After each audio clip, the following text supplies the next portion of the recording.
Bismillahir Rahmanir Rahim. My dear student, সবাই ভালো আছো?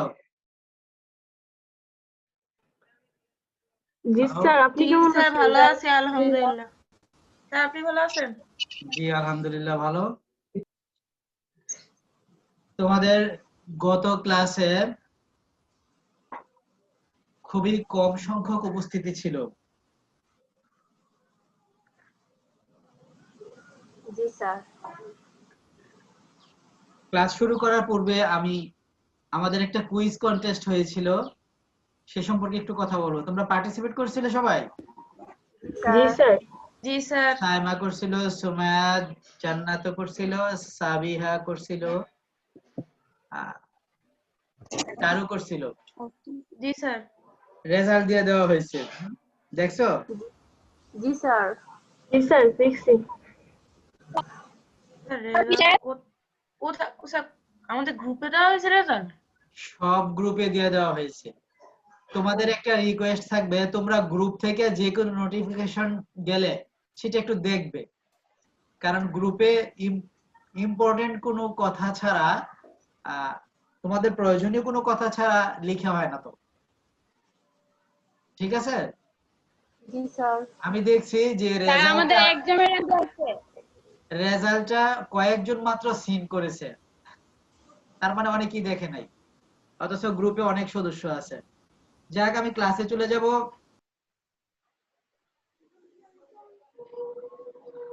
শুরু করছি প্রথম বর্ষের ছাত্রছাত্রীদেরকে নিয়ে অনলাইন ক্লাস। আমার আজকের ক্লাসের আলোচনায় থাকবে অর্থনীতি প্রথম পত্রের দ্বিতীয় অধ্যায় ভোক্তা উৎপাদকের আচরণের ভারসাম্য। আমি গত ক্লাসেও ভারসাম্য আলোচনা করছিলাম। গত ক্লাসের ভারসাম্য আলোচনায় অনেকেই ছিল, আবার অনেকে ছিল না।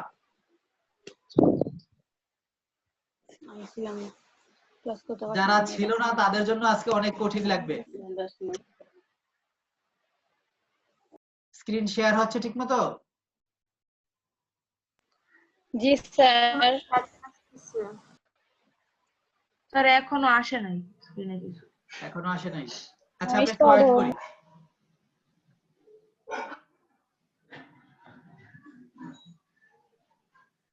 আমি আবারও শেয়ার করছি।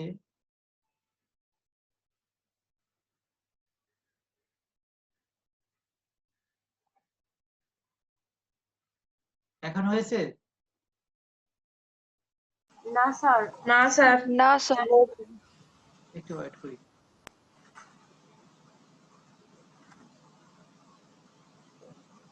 ইকুইলিব্রিয়াম হচ্ছে ভারসাম্য অবস্থা, স্থিতাবস্থা, স্থির অবস্থা। অর্থাৎ চাহিদা ও যোগানের পারস্পরিক ক্রিয়া প্রতিক্রিয়ার মাধ্যমে এমন একটি জায়গায় উপনীত হবে যেখান থেকে পরিবর্তনের আর কোনো প্রবণতা থাকবে না, সুযোগ থাকবে না। তাকে ইকুইলিব্রিয়াম বা ভারসাম্য অবস্থা বলা হয়। এখনো স্ক্রিনটা শেয়ার হয়নি? স্যার। কারণটা কি? কিভাবে ভারসাম্য অবস্থায় উপনীত হয় আমি সেই বিষয়গুলো দেখাচ্ছিলাম। স্যার, স্ক্রিনটা শেয়ার হইছে না। জি, স্যার, স্ক্রিনটা শেয়ার হইছে না তো। আমি চেষ্টা করছি, আবার চেষ্টা করি।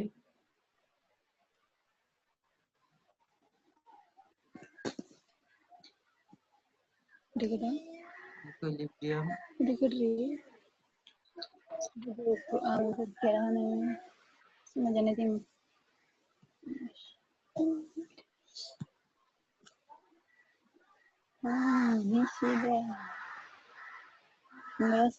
এখন হয়েছে?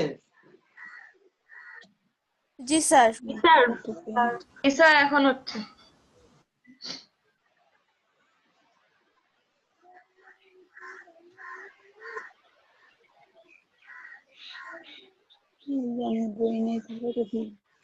এখন দেখা যাচ্ছে? জি স্যার, দেখা যায়।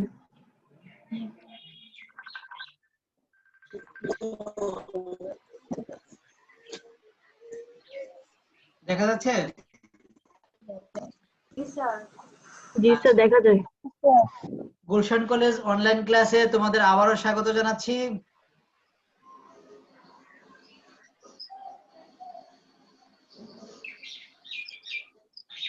ভারসাম্য দামের উপর চাহিদা ও যোগানের হ্রাস বৃদ্ধির প্রভাব আলোচনা করব আজকে আমি।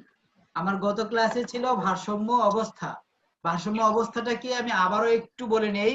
ভারসাম্য অবস্থাটা হচ্ছে যে বিন্দুতে চাহিদা রেখা এবং যোগান রেখা ছেদ করবে সেই বিন্দুটি হবে ভারসাম্য বিন্দু। আর ওই বিন্দু বরাবর লম্ব অক্ষে দাম নির্ধারিত হবে এবং ভূমি অক্ষে চাহিদা ও যোগান পরিমাণ নির্ধারিত হবে। ওই বিন্দুর উপরে অথবা নিচে কোনো বিন্দুতেই আমার চাহিদা ইকুয়াল টু যোগান হবে না। যেখানে চাহিদা QD is greater than QS অথবা কিউডি লেস দেন কিউএস হবে সেখানে ভারসাম্য অবস্থা কিছুতেই হতে পারে না। শুধুমাত্র QD is equal to QS যে বিন্দুতে হবে সেটাই হবে ভারসাম্য বিন্দু। এই যে এমন ভারসাম্য অবস্থাটা, যেমন আমি কিছু চিত্র নিয়ে আসছি, দেখো তোমরা ভারসাম্য ডিমান্ড সাপ্লাই। এই যে একটা দাঁড়িপাল্লার মাঝে দেখানো হয়েছে যে এখানে ডিমান্ড এবং সাপ্লাই দুইটাই কি একদম সমান, অর্থাৎ চাহিদা রেখা এবং যোগান রেখা যে বিন্দুতে ছেদ করবে সেখানে এমন ডিমান্ড এবং সাপ্লাই সংখ্যাও সমান হবে, চিত্র আমাদের ছেদ করবে। আমি এই বিষয়টা অভারসাম্য অবস্থায় যদি দেখাই চিত্রে, তাহলে এমন দেখো, আমার যদি এই চিত্রটা লক্ষ্য করি, তোমরা কি দেখতে পাচ্ছ? জি স্যার। জি স্যার, দেখতে পাচ্ছি। দেখো, এই চিত্রটাই দেখলে কি দেখা যায়, ডিমান্ডটা একটু নিচে আর সাপ্লাইটা একটু উপরে। ডিমান্ড মানে চাহিদা আর সাপ্লাই মানে যোগান। তার মানে কি ডিমান্ড নিচে সাপ্লাই উপরে। আবার এই চিত্রে কি দেখাচ্ছে, সাপ্লাই নিচে ডিমান্ড উপরে। অর্থাৎ আমি চিত্রের মাধ্যমে দেখাতে চাচ্ছি তোমার এগুলো অভারসাম্য অবস্থা, এগুলো ভারসাম্য অবস্থা বলা যাবে না। ভারসাম্য অবস্থা সেটাই হবে যেখানে এই যে এই চিত্রটা চাহিদা এবং যোগান সমান হবে। তোমরা কি চিত্রগুলো দেখে একটু অনুমান গেস করতে পারছো? জি স্যার। জি স্যার। জি স্যার স্যার। চিত্রই তো দেখতে পারতেছি না, শুধু কলেজের পিকটা দেখা যাইতেছে। আচ্ছা, সবার কি একই ছবিটা। অবস্থা? না স্যার। না স্যার। না স্যার, আমরা দেখতে পাচ্ছি। তাহলে স্যার যদি ঠিক আছে, একজন স্যার আমার মনে হয় দেখতে নেটের না পারো, প্রবলেম মেবি। একজন যদি দেখতে না পারো তাহলে তার সমস্যা, আমার এখানে ঠিক আছে মনে হয়। জি স্যার, আমার মনে হয় নেটের সমস্যা স্যার। তুমি একটু আবার ট্রাই করো, তোমার এটা নতুন করে ঢোকার চেষ্টা করো। লিভ Okay, নিয়ে স্যার। পরে আবার ঢুকো। আচ্ছা স্যার। ওকে, আমার এখানে দেখানো হচ্ছে চাহিদা যোগানের হ্রাস বৃদ্ধি। প্রথমটাতে চাহিদার হ্রাস যোগানের বৃদ্ধি, পরেরটাতে যোগানের হ্রাস চাহিদার বৃদ্ধি। কিন্তু এই চিত্রটা তো দেখাচ্ছে কি ডিমান্ড ইকুয়াল টু সাপ্লাই, চাহিদা সমান যোগান, এটাই ভারসাম্য অবস্থা। তোমাকে এগুলো আঁকতে হবে না, আমি তোমার চাহিদা ও যোগানের ভারসাম্য অবস্থাটা তোমার ব্রেনে, তোমার মাথায় সেটআপ দেওয়ার জন্য এই চিত্রগুলো নিয়ে আসছি। ওকে, ওকে স্যার। শিক্ষণফল। আজকের পাঠ শেষে তোমরা জানতে পারবে, বুঝতে পারবে, শিখতে পারবে ভারসাম্য অবস্থার উপর চাহিদার হ্রাস বৃদ্ধি জনিত প্রভাব জানতে পারবে। অর্থাৎ আমাদের কিন্তু আগে জানতে হবে ভারসাম্য অবস্থাটা। আমি গত ক্লাসে ভারসাম্য অবস্থাটা বিশ্লেষণ করেছিলাম, এখন যারা গত ক্লাসটা করো নাই তাদের জন্য একটু কঠিন হবে। ভারসাম্য অবস্থার উপর আমি তারপরেও যখন এগুলো করাই, এই চিত্রগুলো ওই পূর্বের চিত্রটা একটু নিয়ে আসবো। জি স্যার। ভারসাম্য অবস্থার উপর যোগানের হ্রাস বৃদ্ধি জনিত প্রভাব আলোচনা শেষে জানতে পারবে। ভারসাম্য দাম অপরিবর্তিত থেকে চাহিদা যোগানের পরিবর্তন হয় তা বুঝতে পারবে বা শিখতে পারবে, ব্যাখ্যা করতে পারবে। এই থাকছে আজকে আমার আলোচনার শিক্ষণফল। আচ্ছা, সাউন্ড আসছে যার এখান থেকে, সে একটু মিউট হয়ে যান।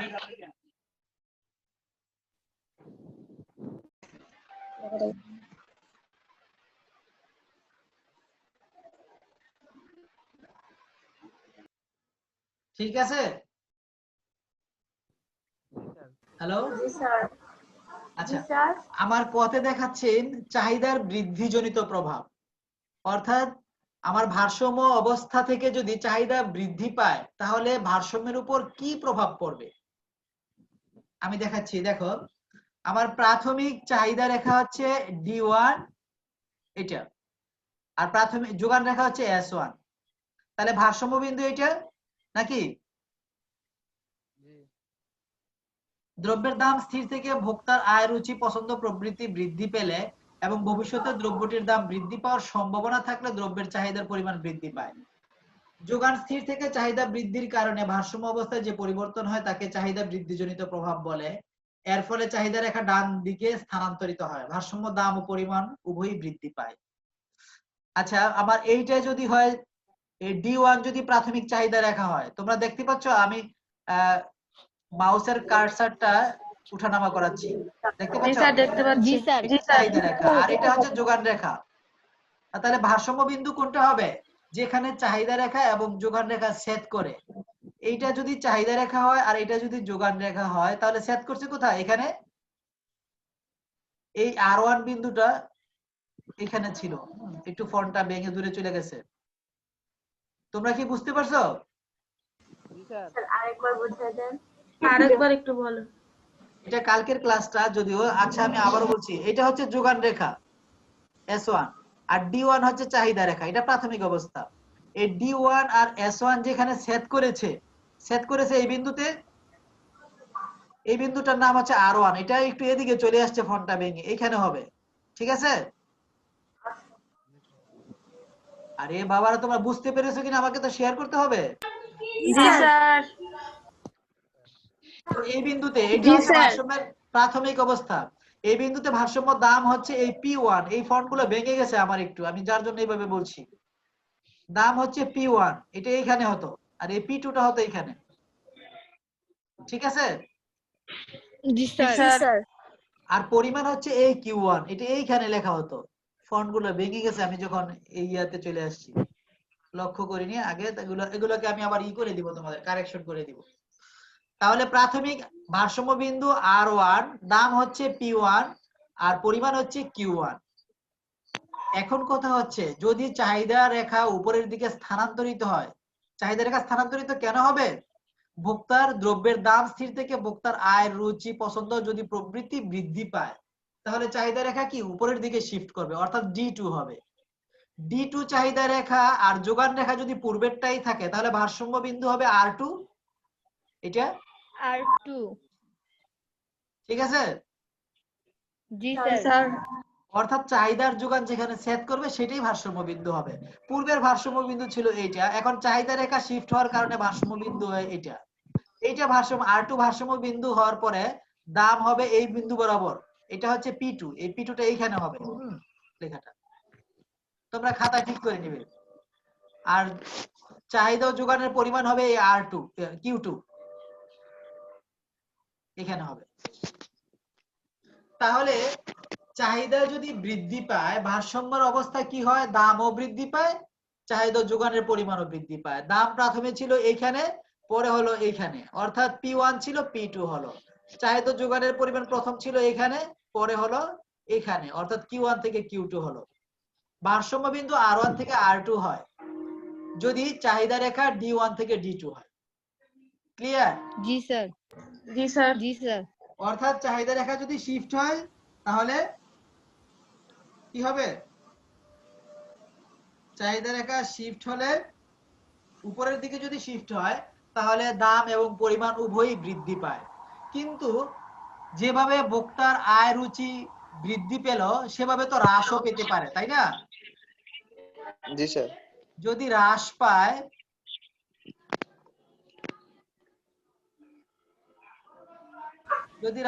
তাহলে কি হয়? চাহিদা রেখার নিচের দিকে শিফট হবে, অর্থাৎ এটা উপরের দিকে D2 গেছে, যদি হ্রাস পাইতো নিচের দিকে আসতো, তখন কিন্তু দাম এবং পরিমাণ উভয়ই হ্রাস পাইতো, কমতো। আমরা নেক্সট স্লাইডে যাচ্ছি। এই যে যেটা একটু আগে আমি বলছিলাম, একই চিত্রে দেখানো যেত চাহিদার হ্রাসজনিত প্রভাব, ওটা ছিল চাহিদার বৃদ্ধিজনিত প্রভাব, একই বিষয়। প্রাথমিক চাহিদা রেখা D1 উপরে, যোগান রেখা S1, ভারসাম্য বিন্দু R1, দাম হচ্ছে P1, পরিমাণ হচ্ছে Q1। চাহিদার যে রেখা যদি নিচের দিকে শিফট, যদি ভোক্তার আয় বা রুচি অভ্যাসের ইত্যাদি হ্রাস পায় তাহলে চাহিদা রেখাটি নিচের দিকে শিফট হবে, অর্থাৎ D2 হবে। ভারসাম্য বিন্দু হবে R2, এখানে হবে। এই R2 বিন্দুতে দাম হবে P2, এখানে পরিমাণ হবে Q2। আমরা এখানে দেখতে পাচ্ছি চাহিদা এবং যোগান চাহিদার হ্রাস জনিত প্রভাবে কি দেখতে পাচ্ছি, চাহিদার যে রেখা নিচের দিকে স্থানান্তরিত হয় তখন দাম এবং পরিমাণ উভয়ই হ্রাস পায়। দেখো তো তোমরা বুঝতে পারছো কিনা? জি স্যার। 50%. সবাই স্যার, বুঝতে পারছো? আমার সাথে ক্লাসে আসো আহ, 10 জন, মাত্র একজন বলছে, দুইজন বলছে জি স্যার। স্যার পূর্বেরটা ছিল বৃদ্ধি আর পরেরটা হচ্ছে হ্রাস। হ্রাস হলে নিচের দিকে আর বৃদ্ধি হলে উপরের দিকে। হ্রাস হলে উভয়ই হ্রাস পাবে, দাম এবং পরিমাণ। বৃদ্ধি হলে দাম এবং পরিমাণ বৃদ্ধি পাবে। এইটুকু, এছাড়া কিছু না। জি স্যার বুঝছি। সাইমা, চারু, জি স্যার। বুঝতে পেরেছো নাম্বাজান? স্যার পারছি বুঝতে। বুঝতে পেরেছো কিনা জিজ্ঞেস করছি। জি জি স্যার স্যার বুঝতে পারছি। পেরেছি। জি স্যার বুঝতে পারছি। রামিসা আছেন আমার ক্লাসে? জি স্যার। বুঝতে পেরেছো? জি জি স্যার। স্যার।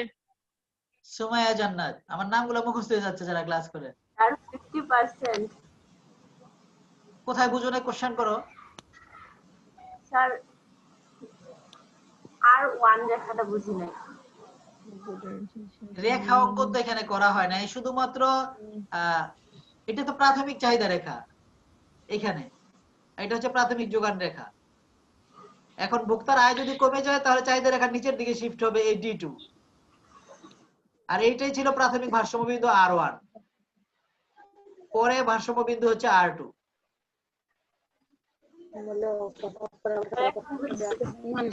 আচ্ছা, সুমাইয়া জান্নাত কিন্তু মনে হয় একটা প্লেসে আছে আমার কুইজ প্রতিযোগিতায়। জি স্যার, সেকেন্ড। স্যার, কি হয়েছে যার মনে নাই, কিন্তু তার সে একটা ইয়াতে আছে। আমি আমি সেকেন্ডে আসছিলাম। আচ্ছা, আমি হ্যালো স্যার। জি বলো। স্যার চিত্রটা আরেকবার একটু বুঝাই দিবেন, কারণ আমি মাঝখানে ঢুকছি তো, তাই একটু বলতে চিত্রটা একটু আরেকবার বুঝাই দিবেন। এই চিত্রটা নাকি যেটা রেখে আসছি সেটাও? হ্যাঁ, এটা? আগেরটা, কারণ আমি মাঝখানে ঢুকছি তো ক্লাসে।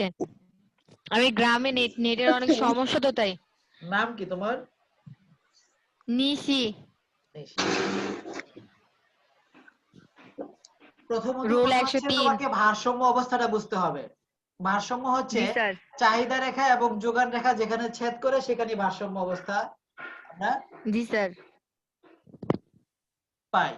তো এইখানে এই S1 এবং D1 হচ্ছে চাহিদা ও যোগান রেখা, ছেদ করছে R1 বিন্দুতে। ঠিক আছে, জি স্যার। এটাই জি স্যার। ভারসাম্য বিন্দু। এখন ভোক্তার আয় রুচি যদি কমে যায় তখন চাহিদা রেখার নিচের দিকে স্থানান্তরিত হয়। যোগান রেখাটা জি যদি স্যার। পূর্বেরটাই থাকে আর চাহিদা রেখাটা যদি নিচের দিকে স্থানান্তরিত হয় তখন নতুন করে জি ভারসাম্য বিন্দু হয় R2। R2টা এখানে হবে জি এবং দাম জি হয় P2, P2টা এখানে হবে, পরিমাণ হয় Q2। জি তো আমরা দেখতে পাচ্ছি যদি চাহিদা রেখার নিচের দিকে স্থানান্তরিত হয় তখন দাম এবং পরিমাণ উভয়ই হ্রাস পায়। আমার জি স্যার। পূর্বেরটাই ছিল এই চাহিদা রেখাটি যদি ভোক্তার আয় ও রুচি বেড়ে যায় তখন উপরের দিকে স্থানান্তরিত হয়, উপরের দিকে স্থানান্তরিত হলে জি দাম এবং পরিমাণ উভয়ই বৃদ্ধি পায়, এছাড়া আর কিছু না। জি স্যার। আমি কি নেক্সট স্লাইডে যাব? জান স্যার। ওকে, এইবার হচ্ছে যোগানের বৃদ্ধিজনিত প্রভাব। ওইখানে ছিল আমার চাহিদা রেখা বৃদ্ধি এবং হ্রাসের প্রভাব, যোগান স্থির ছিল। আর এখানে দেখাবো আমি চাহিদা স্থির থাকবে, যোগান বৃদ্ধি এবং হ্রাস পাবে। আমার জি প্রাথমিক স্যার। চাহিদা রেখা হচ্ছে এই D1 আর যোগান রেখা হচ্ছে হুম। S1, এই যে S1। জি, যোগান রেখা হলো D1 আর চাহিদা রেখা হলো S1। S1, হ্যাঁ রাইট। স্যার, স্লাইড শোটা বন্ধ করে দেন। কেন? স্যার, আবার আগের মতো উপরে পড়তে পড়ে গেছে। স্যার কালো হয়ে যাচ্ছে আস্তে আস্তে। কালো কালো হয়ে যাচ্ছে। জি স্যার। জি স্যার। আচ্ছা অফ করছি। স্লাইড শো অফ করলে তোমাদের দেখতে একটু প্রবলেম হয়, এটা বড় দেখায় তো। ছোট হয়ে যায় স্যার। হ্যাঁ ছোট হয়ে যায়। এখনো সমস্যা হচ্ছে? স্যার এখনো আছে। স্যার এখনো এখন আছে স্যার সাইড দিয়ে। লেখাগুলো আচ্ছা আমি আরেকবার করে দেখছি ওপেন করে। আমার ক্লাসের টাইম মনে হয় অত নাই। এখন এখন ঠিক আছে স্যার। স্যার এখন ঠিক আছে।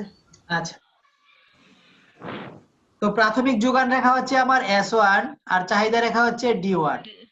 ভারসাম্য বিন্দু হচ্ছে এইটা, এই যে R1, এই R1টা এখানে হবে। সবগুলো ফন্ট দূরে দূরে চলে গেছে।